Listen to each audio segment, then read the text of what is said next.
加拿大一对颇受尊敬的老人离奇惨死在家中，他们生前友善，受人尊敬，被害后家中也未丢失财物，而罪犯行凶后居然在现场吃桃子、喝牛奶、看电视。是什么原因让凶手狠下毒手又如此淡定？让我们一起走进今天的案件。莫看见面平如镜，夜晚水底万丈深。欢迎来到解密日记，我是超人。如果您乘坐飞机前往加拿大的温哥华，在飞机抵达城市时，一个叫做马堡的温哥华社区将最先映入你的眼帘。社区与机场只有1河之隔，大概有25000多名居民居住在这儿。其中将近40%是华人，这是一个静谧的社区，短租发达，许多初到温哥华的外乡人都会选择在这里落脚。在马堡区64间1243号住着一对和善的老夫妻，68岁的理查德和65岁的戴安娜。两人结婚已经有40年了，一直恩爱有加。丈夫理查德是一位说话轻声细语的音乐家，随着年龄的增大，行动不便，身体一直不是很好。妻子戴安娜是一位从业多年、颇有建树的职业理疗师，在温哥华的综合医院和当地的康复中心工作了超过35年。在为病患的复健过程中，戴安娜创新了许多医疗手法。已经65岁的她依旧工作在医护一线，受人尊敬，更是获奖无数。她当选过医护天使，获得过卫生护理英雄的称号。因为职业的关系，她会经常为邻居提供医疗的建议，因此夫妻俩在邻里间很受爱戴。同时，戴安娜也是一位资深的踢踏舞团成员，跳踢踏舞有将近30年的时间，经常跟随舞团前往各地演出。就是这样一对慈祥有爱的老两口，没人会想到意外会发生在他们的身上。2017年的9月27日，这一天是星期三，原本该去上班的戴安娜却迟迟没有到单位。她没有请病假，也没有跟谁说起这一天会有事儿，没法上班。同事觉得很奇怪，就给她的家里拨去了电话，也始终无人接听。考虑到戴安娜只有老两口住在一起，丈夫身体也不是很好，担心出事的同事决定到他们家去看一看。这一看却吓坏了，前往的同事立刻就拨通了报警电话。The back door is open. Man, I think there's blood everywhere. There's a trail of blood coming, footsteps coming down the steps. There is also a hatchet on the front yard with it looks like drops of blood. I think I need someone to come over. I'm going to stay at the house. I don't think I should go in. I hope I'm overreacting. I hope it's just, I don't know. I peeked inside. Looks like there's blood all over the floor, man. 太可怕了！同事打电话称屋子里到处都是血迹，这对老夫妻的家中到底发生了什么？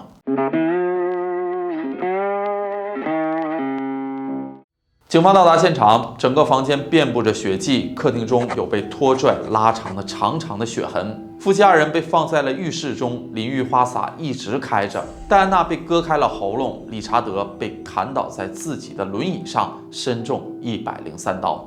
凶手作案手段非常的残忍，警方还原现场发现其作案后还带着一丝从容，因为在戴安娜家中的牛奶盒上找到了来自凶手的指纹，一枚桃核上也找到了属于凶手的 DNA， 家中的书籍有被凶手翻阅的痕迹，现场发现了许多关于凶手的线索，作案更像是冲动为之。在戴安娜的指甲中找到了凶手的 DNA， 作案用的凶器斧子和刀都被随意地扔在了门外的花园里。斧头很新，甚至连标签、条形码都还在。戴安娜家中的物品也不见丢失，值钱的首饰、电子产品都没有拿，只有戴安娜平时开的起亚汽车不见了。就在报警的几个小时之后，警方在几百米外临近街区找到了这辆车，这就奇怪了。一对年近70的和善老人以这样的方式死在了自己家中，家中的东西也没少。依照现场的证据来看，无法推断凶手为什么要做这么残忍的事儿。警方怀疑这起案件更像是没有目的的随机伤人。为了确认案发的时间，警方调查了夫妻2人的行踪。在案发的前一天，戴安娜曾去超市购物，还参加了当天的舞团活动，于晚上8点左右回到家中。监控也记录下理查德白天去到超市的画面。凶手很可能是在晚上潜入或者尾随戴安娜进入到其家中作案的。因为现场留下的线索很多，警方第一时间将凶手的 DNA 指纹与数据库进行比对，结果却一无所获。凶手并没有犯罪记录，那么现场留下的凶手作案的凶器成为破案的突破口。通过斧头上的条形码，警方查到这把斧子是由距离案发现场不到1公里的加拿大轮胎店售出的。在经过大量的监控录像调查后，一位亚裔男子走进了警方的视野。根据这家店监控视频显示，该男子在案发的2周前曾来到过这儿，购买了案发时的斧子、手套等工具后离开。在案发当天监控下，这名男子背着书包同样出现在戴安娜家附近，但遗憾的是，警方并不知道这名亚裔男子是谁。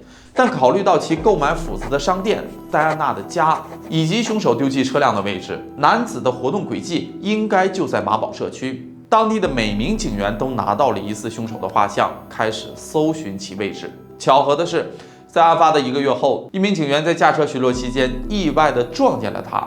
警方没有轻举妄动，而是将这名亚裔男子24小时监控起来。关于他的基本信息，警方也得到了确认。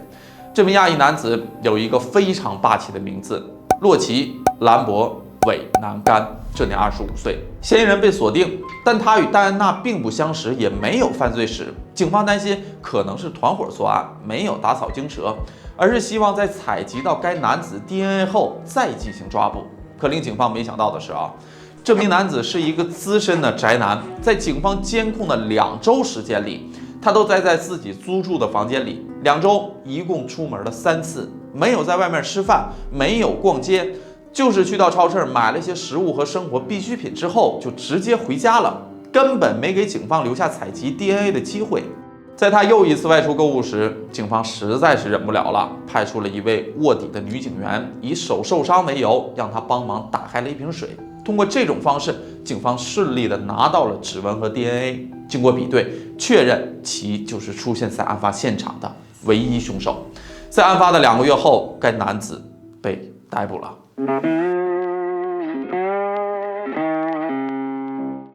嫌疑人被逮捕后，更多信息也被曝光。洛奇·兰博·韦南甘，原名甘伟南，他是加拿大公民，出生在香港，10多岁随家人移民到加拿大。一直在加拿大卡尔加里居住，有一个哥哥，一个妹妹，毕业于阿尔伯特大学经济学专业。因为离开校园就业一直不顺利，案发前3个月，他从老家搬到了温哥华，租住在固兰湖街，距离戴安娜夫妇的家不足1公里。甘伟南期待在温哥华展开新生，可一直处处碰壁，没有合适的工作机会，成天窝在家里靠游戏度日。每天沉迷在游戏的时长超过15个小时，只有实在没有吃的了才会出门，可以说完全与外界隔绝。接下来，警方展开了对甘伟南的审讯工作。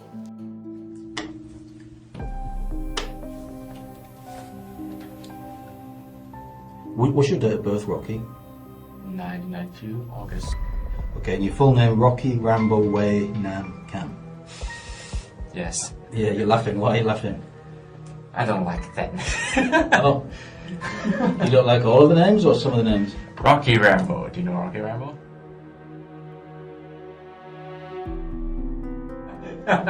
Is that well, that's obviously the name that your parents gave you. Yeah. 然而很难理解的是，与警员交流期间，他的言谈举止非常的淡定自然，没有因为自己的残忍行为做出解释，没有后悔难过，好像警方叫他来就是吃东西聊天的。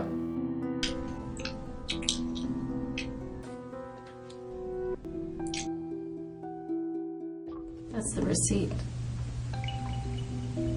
for your purchase.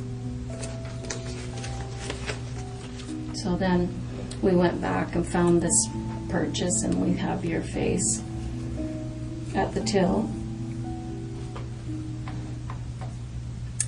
buying that hatchet and that hat and those gloves. Mean anything to you? Why did you buy those things?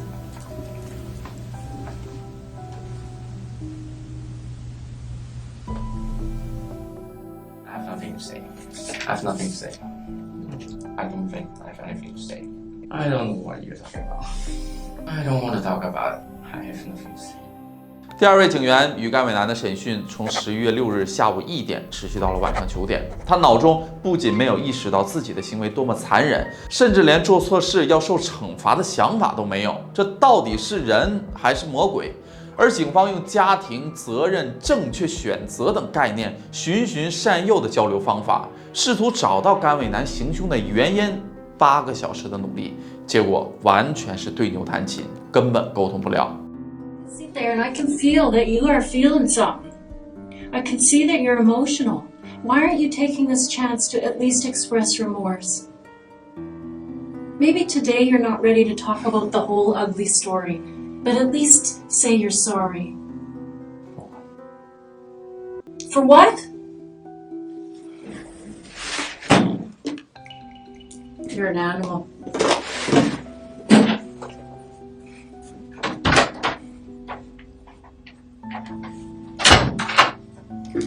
黐鳩線，人都冇殺，對咩唔住？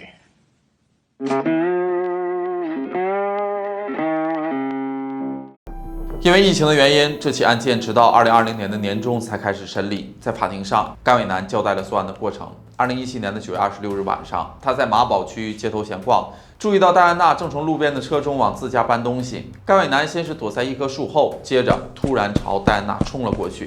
受惊的戴安娜想关门拦住他，却还是没能阻止甘伟南进屋。在搏斗的过程中，甘伟南兽性大发，将2位老人伤害。之后没有马上离开，而是在受害者的家中开始寻宝，就像玩游戏时会在地图中找寻宝藏一般。甘伟南打开了戴安娜家的每个房间，从冰箱里拿出了牛奶、桃子吃喝，并且看了会儿电视。最后，他返回到尸体旁，从他们的口袋中搜出了车的钥匙。结束一番搜寻之后，甘伟南将戴安娜夫妇的尸体拖进了浴室，打开了水龙头。随后，他就把搜刮来的物品装在了一个塑料袋里，包括纸巾和香蕉等等。开着戴安娜的车离开了。甘伟南告诉法庭，直到开始驾车，他才突然醒了过来，意识到自己不知道去哪儿，也不知道拿了谁的东西，赶紧把塑料袋、车钥匙都扔了，丢下车，自己走回了家。回家后，甘伟南洗了个澡，然后把沾满鲜血的衣服、鞋子和背包都扔到了垃圾桶里。在法庭上，他能平静地讲述自己伤害老夫妇的经过，但是当被问及为什么要攻击戴安娜的时候，甘伟南说自己不记得了。检方指出，甘伟南提出购置了作案工具并随身携带，明显是预备伤人之用，是有预谋和计划的行为，并且证据确凿，因此对其提出了1级谋杀的指控。而他的律师称，被告人甘伟南患有精神疾病，他伤害老夫妇时以为自己在玩电子游戏。甘伟南是个孤僻的宅男，最大的爱好就是网游跟动漫。搬到温哥华以来，他痴迷于游戏《上古卷轴5天际》，每天打游戏将近15个小时，而这款游戏中有大量的血腥暴力镜头。律师为了证实自己的论点，特意向法官展示游戏的玩法。当律师在游戏中掐死一名女性时，甘伟南在法庭上哈哈大笑。律师想要证明甘伟南有游戏成瘾造成的精神障碍，以此使甘伟南获得轻判，甚至免除刑事责任。但这一说辞并没获得陪审团的认可。在他们看来，甘伟南事先购买作案工具，作案过程毫无人性可言。加拿大没有死刑，法官最终宣判甘伟南1级谋杀罪名成立，判处终身监禁，25年内不得假释。凶手得到了应有的惩罚，但愿戴安娜夫妇能够安息。虽然甘伟南每天沉浸在游戏中，辩护律师以沉迷游戏、精神恍惚为由替其辩护，但这个案子游戏不该背锅。上古卷轴5确实充斥着各种血腥暴力的元素，可这款游戏在全球销量超过了4000万套，也没听说谁玩的游戏就像甘伟南一样行事。在我看来，他就是性格孤僻，生活、工作、情感上都不如意，无法面对这种挫败感，开始整日胡思乱想，心态日渐扭曲，报复社会。他缺乏直面遭遇的勇气，更没有发愤图强的毅力，靠游戏麻醉自己后，只敢欺负弱势群体，仿佛自己不是个弱者。好了，这就是本期解密日记的全部内容，我是超人，下期见，拜拜。